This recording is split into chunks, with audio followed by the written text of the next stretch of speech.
Maybe some sunshine. We're going to take a look at our Lakeland camera, or excuse me, this is Plant City, our camera over in Plant City. I had it in Lakeland and I decided to change it. All right, let's bring up the radar because we do have some storms out there that are starting to move towards the coast. So Miranda, you may not be missing out because we do have some rain that's starting to move towards our coastal areas, and that would be the beach.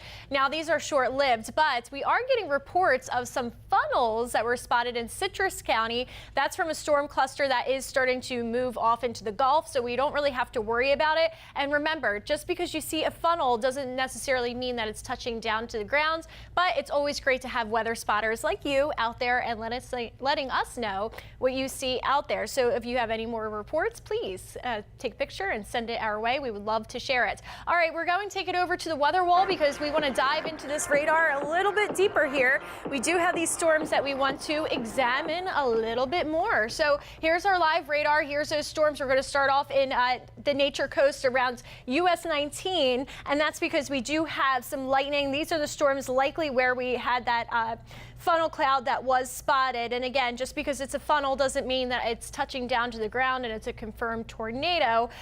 Funnels are definitely possible when you have a cell like that. But again, it's moving away from the coastline and no need for concern. Moving down a little bit further to the south here around I-75, we're starting to see a couple cells that are marching that way. Again, very isolated in nature. Dade City about to have a downpour. It looks like it actually just skipped over Dade City.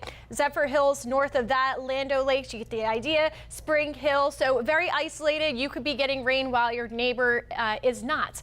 As we look a little bit further down to the south around Highlands and Hardee County now, Sebring just had a nice pour moving out of that area. Some lightning there too, starting to cross over US 17 around Wauchula. South of that and north of Arcadia, we have some storms that have been brewing up in that area as well. Duet, a nice little lone system that is trying to exit as we speak, make its way over to I-75. Let's look at these temperatures across our area. We have some upper 80s along our coastal, and then we have some inland locations sitting in the lower 90s. Sebring, where we just had that rain, and around the region, 85. So we have some rain-cooled air out there as well. As we look at our temperatures the next couple of hours here, again, some areas are warmer than others, but generally for Tampa, we will start to cool down into the upper 70s as we approach midnight. All right, we have some updates on the tropics to give you. So yesterday, if you were tuning in, you may have noticed that we had this area of yellow highlighted. This is a new area that we are keeping our eye on.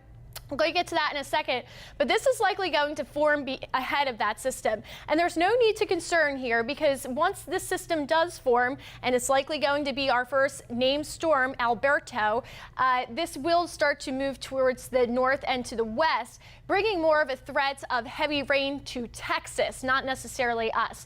But this area that's just off the coast here, that has a 30% chance of development over the next week. We're going to keep our eye on it. Really, it's going to be another rain event, and most of that rain will be for our northernmost counties. At this time, the timeline for the rain, again, looks to be later on the week, Wednesday, Thursday, Friday, and I know this model is a blend, so it really has a lot of green on there, but most of our northernmost areas will likely get the rain. We're going to keep our eye on that because neither system has formed quite yet, and it's just something that we're looking at right now for development for either storm to turn into a named storm. All right, 7-day forecast here. Temperatures stay pretty consistent throughout the week. Again, rain chances do slow down for tomorrow, Monday, and Tuesday, but then we start to ramp things up as that low pressure system begins to form off the Atlantic and starts to move closer to our region. Again, mainly a rain event. We're going to keep our eye on it.